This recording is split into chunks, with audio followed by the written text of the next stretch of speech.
So first, how are you feeling after, a couple weeks post-election?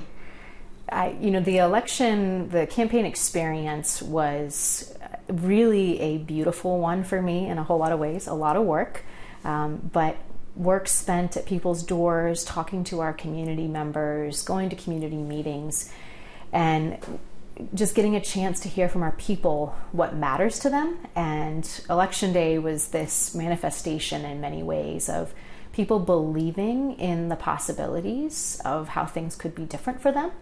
We had a number of folks who weren't planning on voting. They were feeling discouraged and disillusioned by the way that things are in government these days, and changed their mind and showed up to vote. We had first-time voters showing up to the polls, and so still kind of living on the high of what it looks like for democracy to be at work like that. And I'm excited to be serving my community in this way.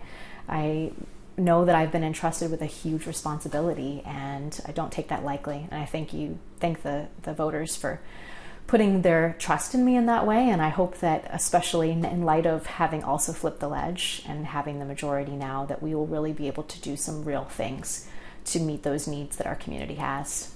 Sure.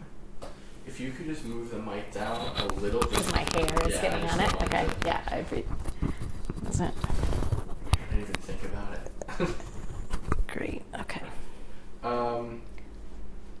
So just can you talk about the efforts that you made to stand out from others and why you believe that voters decided to back you instead of the other people running?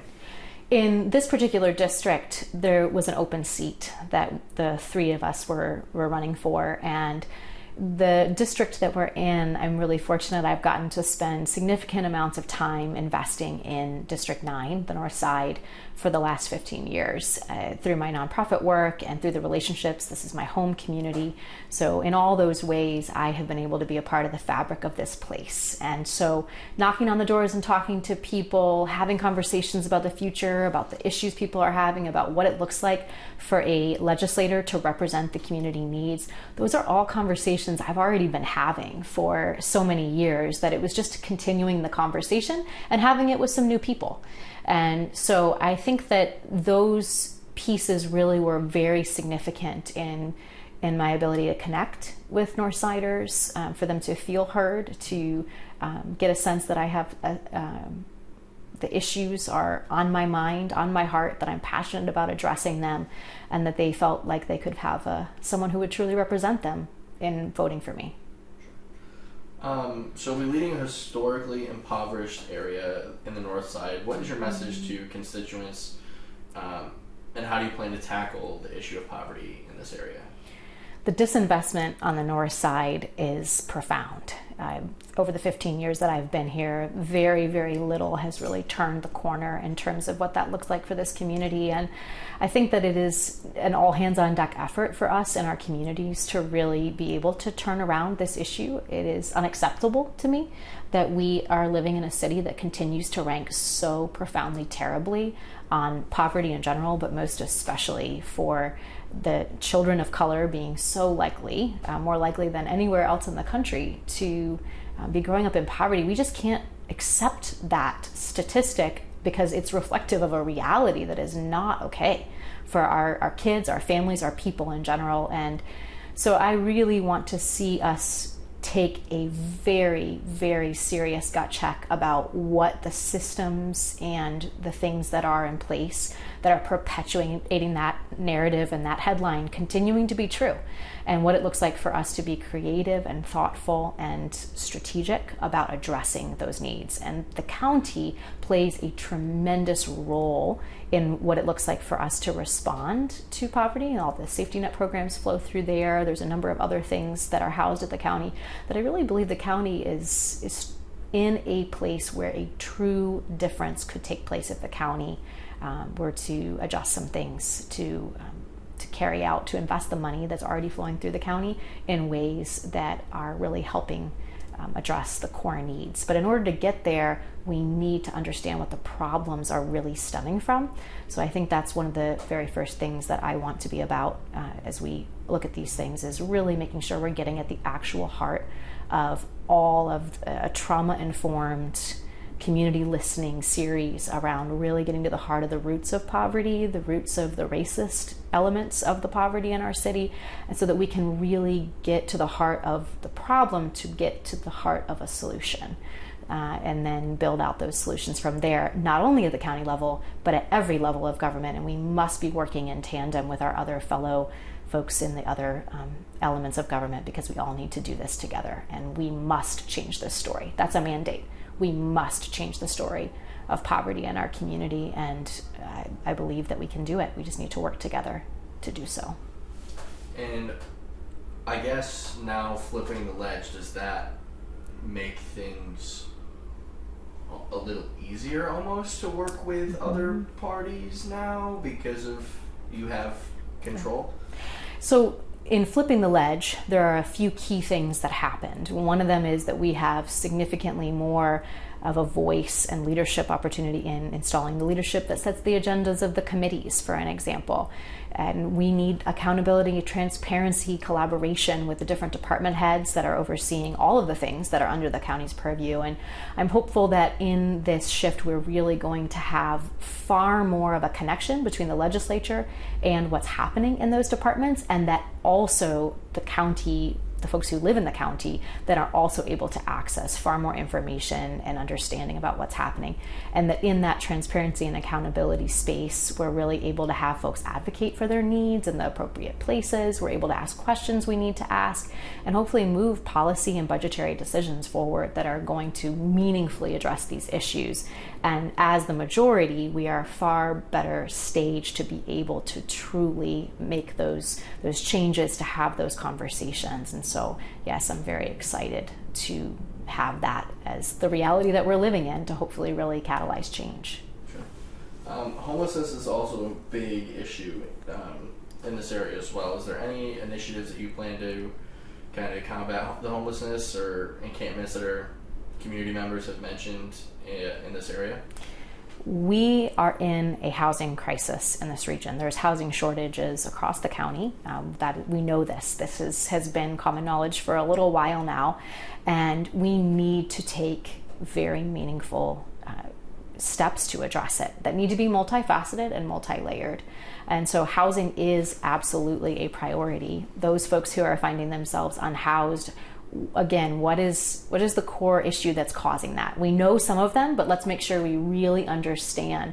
It's rising rent prices. People who were teetering on the edge before, now not being able to find a home where they're able to afford to live with the means that they have to pay for it, is a contributing factor. We have mental health issues across our community. Those are contributing factors. We need to have meaningful mental health supports at play. We need to have actual quality housing for people to live in. The disinvestment in our housing is one of the most profound ways that the disinvestment shows up in communities like the one that I'm representing, but also across our region. And people need to be living in quality homes where they can be safe, where they can safely raise their families and live their lives, where they can age in place. And so we need to take on housing at every level to ensure that our people in our county have safe and affordable housing to be able to live. And that is a key piece of addressing the rising level of folks who find themselves unhoused in this season. But it can't be the only part of it, so we need to ensure that we are also looking at all of the other facets that address this. And the county does in fact house a lot of the services and things that I believe are a key piece of us addressing this. So I'm excited to be in this role to hopefully really get at the core of these issues and meaningfully address them as a county. Sure. So ICE is also you've noticed that them kind of increase their presence here in this area, especially given the north side is home to a lot of individuals who have come over to fulfill the American dream. How do you react to the ICE presence now in Syracuse? As one of my colleagues recently reminded me, ICE has been in Syracuse for a long time, but the way in which they are being present is extremely disturbing to me now. The way that we are viewing our new Americans, the way that not only ICE's presence, but also the community narrative that goes around that is fostering a sense of incredible fear in our people. And this is America. This is the United States of America. And we have challenges as a nation on a whole lot of levels when it comes to othering other people, othering one another. And this is showing up in such a profound way in our immigrant community, and being allowed to just catch so much fire in terms of people's narratives about how we talk about our fellow humanity and what it looks like to stand in solidarity with people, what it looks like to look out for our own interests, and everyone kind of finding these spaces where we're looking out oftentimes for our own interests and forgetting that what happens to any one of us happens to all of us. And so when ICE is coming into our community, it is perpetuating fear, and it is also, I fear, putting into question a lot of the core elements of democracy, of freedom, things that are supposed to be intrinsic to what it means to be an American. And so I want to ensure that in the role that I get to play, of course, this is at the county level, there's separation of powers between different entities, but there are definitely ways that the county can look out for the best interests of our people. And so I want to ensure that we are protecting our people's information as much as possible. We should not make it any easier whatsoever for anyone who is outside of our county, to include the federal government, to be able to access the personal private records of our citizens. Those need to be personal and private for our people. We are charged with the protection of the people that call Onondaga County home, including their data and information. And so we need to ensure that that's in place. We need to make sure that we are supporting and creating mechanisms for our people. We have an incredible network of volunteers, nonprofits, and otherwise that have come together to rise up. And that is where a lot of the power lies in this situation, with the people. And so I love to see that Syracuse is rising up as a people. So I'm committed at the county level to do whatever is within my power to ensure that our people are protected and cared for and have the resources at their disposal, including legal resources, to address the things that are rising up in this.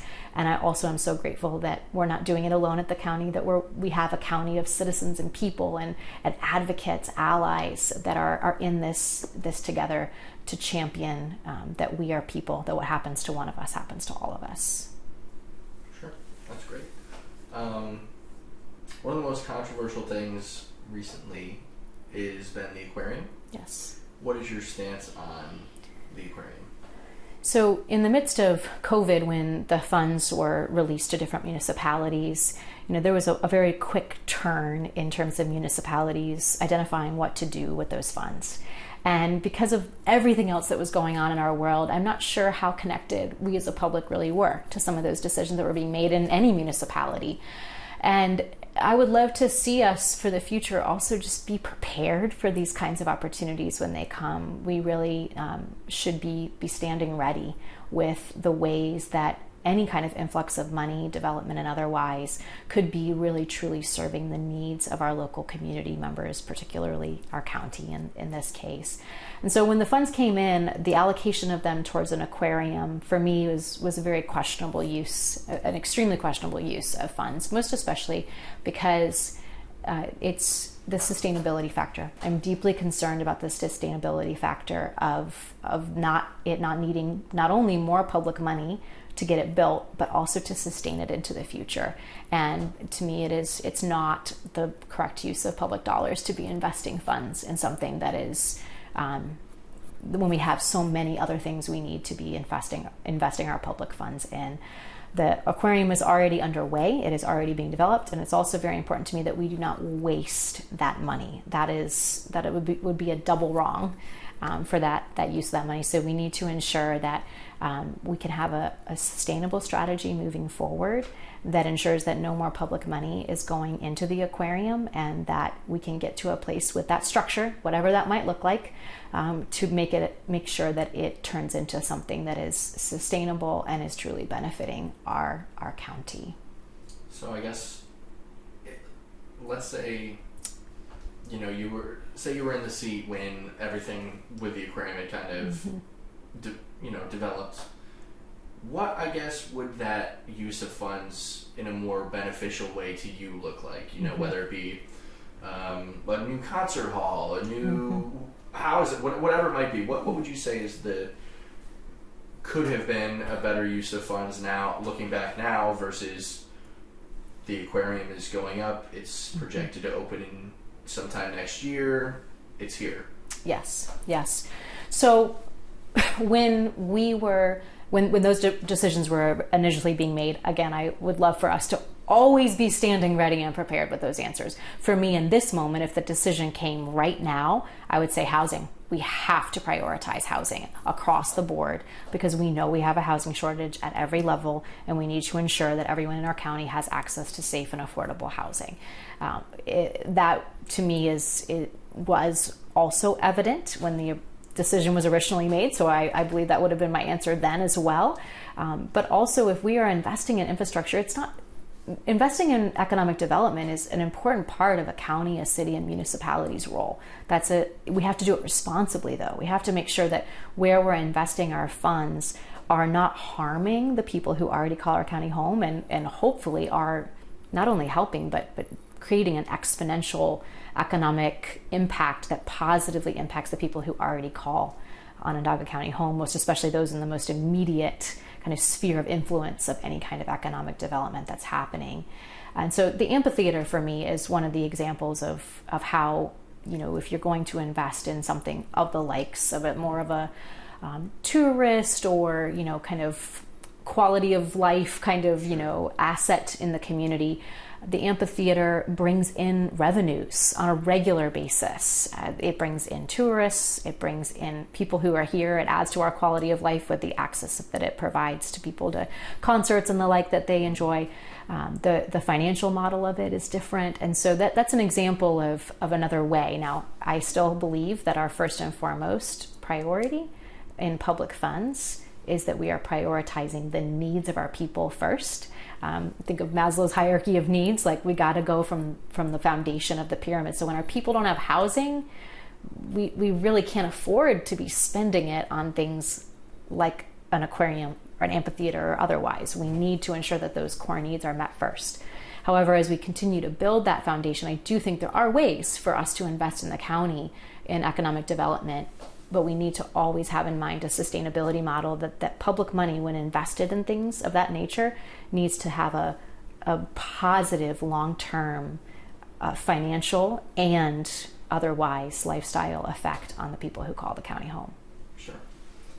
So your role will also be critical for appointments to the Onondaga County Industrial Development Agency. Mm-hmm. Yes. With Micron on the horizon, do you have any ideas as to who you'd like to serve for this agency? So this is the decision of who is going to be serving on OSIDA, and a couple of other key pieces are very crucial decisions. So I am not ready at this time to name any names, but I am aware that this is one of the most important decisions that we need to make as we step into this space. And again, I would reiterate that whoever those people are, they really need to have embodied and proven that they are committed to responsible economic development that is equitable, that is going to benefit all the people that call Onondaga County home, and is mindful of what that really looks like and means, and stand ready to make some hard decisions to really ensure that we are creating a true win for the residents of Onondaga County and any economic development projects that we might take on. Sure. So you've recently been nominated for the role of chair of the legislature. Kind of unheard of for a newcomer, I guess. What skills do you bring to the table that would make you the perfect fit for that position? So I am actually the second person, if the nomination goes through and I am elected to be chair, I'll be the second newcomer to do it. The previous is actually the current county executive. When he took his first term, he also stepped into this role. So however, in this particular moment, this is the flipping of the ledge at the same time that we are doing this is quite historic and monumentous. And I understand that we have been entrusted with an incredible responsibility to do this. And I think one of the things that I'm grateful for is the experience that I've had in my life, in a different sphere, but working with a diverse group of people to work towards a common cause and to champion things together is something I've gotten to do over and over and over again in my life. And one example is being able to serve as the chair of the Refugee Alliance of Central New York for a number of years. There was a diverse group of people who don't always see things the same way, but really needed to work together to actually make things happen for our community, and was really excited about a lot of the things we were able to collaborate on together during that tenure, and to overcome our differences, to be able to find a common voice and champion some things together and make some real movement. So some of the tools from that and the working in a diverse community in general that I've gotten to do over the last 15 years have given me a lot of the tools that I believe will be necessary for the chair to do that and to work together with my fellow legislators. While a chair is important, you don't serve alone. You're serving with your fellow legislators, and I'm grateful that we have a really strong lineup of people with different perspectives, insights, and experience, as well as a crowd around us, a cloud of people who've gone before us, of people who are involved in our community in these ways that together we're going to be able to do some exciting things. So what is the nomination to be the chair? What as a woman in politics, what does that kind of mean to you that you've received a nomination quite like that? Yeah.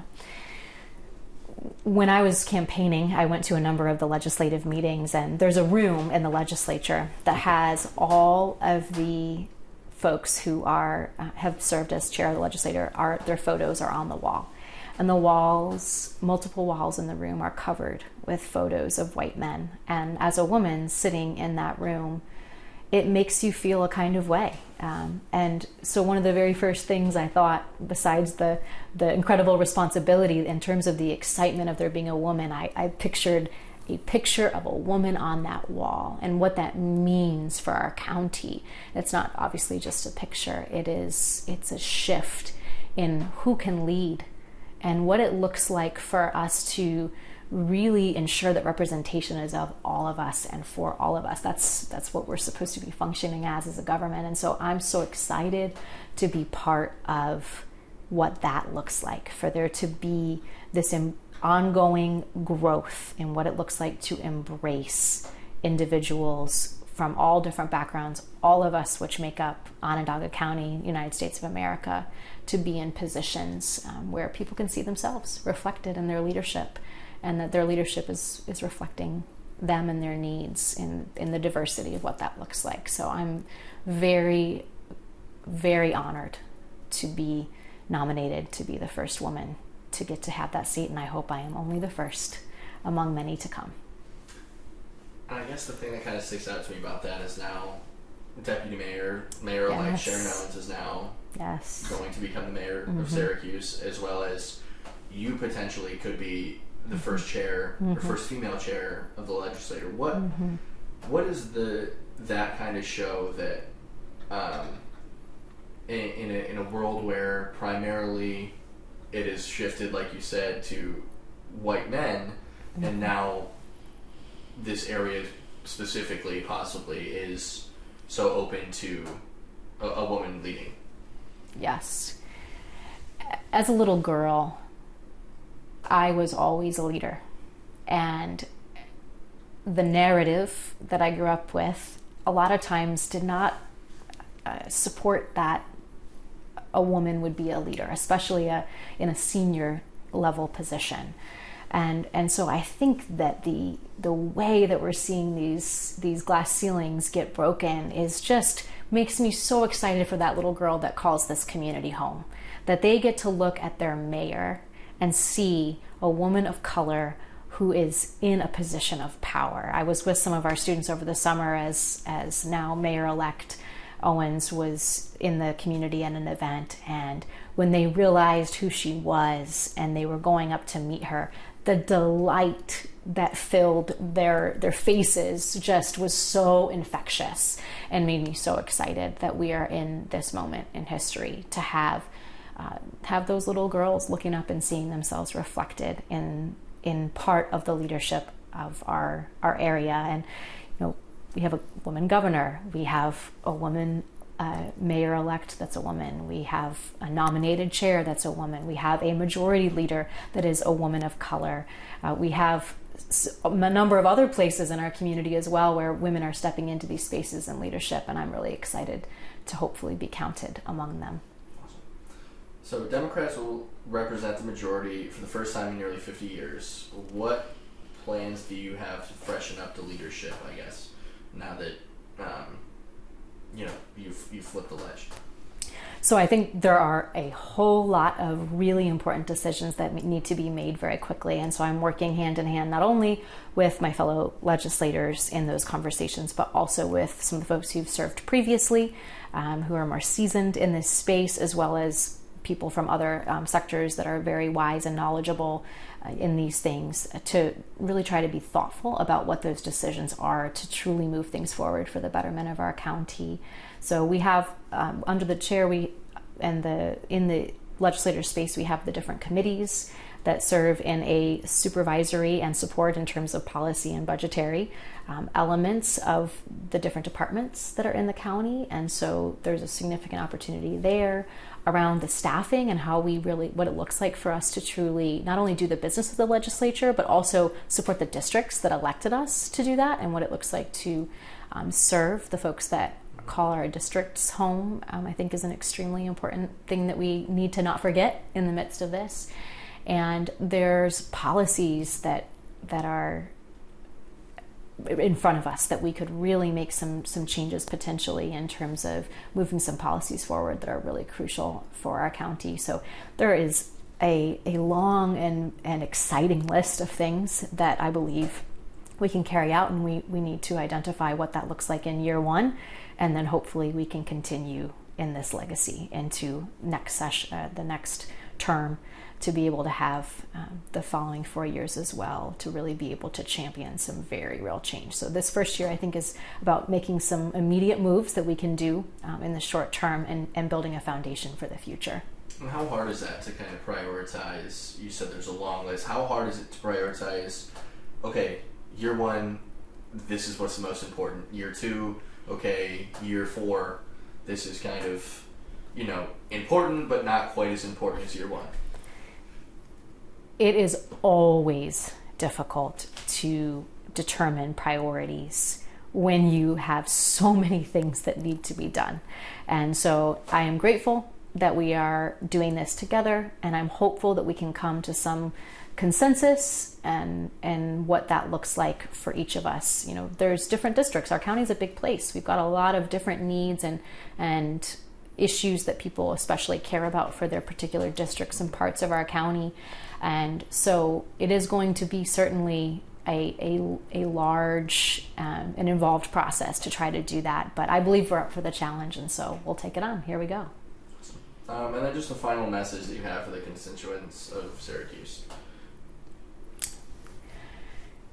Hardest question, I'm sure, but we are living in times when a lot of you who call Onondaga County, city of Syracuse, home, are feeling discouraged and disillusioned by the things that you're seeing at the federal level and otherwise. And I know that right now we are tempted to throw our hands in the air and feel as though there's nothing we can do. But I just want to make sure that we hold on to what we just did. We just flipped the county legislator. We just voted people into positions of influence and leadership across the county at city and town levels and otherwise that are going to champion change, are going to be involved in the issues that you care about. And so we need you to do this. This is not a you vote and then you leave the rest to us. This is an involved process. We are representing you, the people. And so we need you to continue to vote.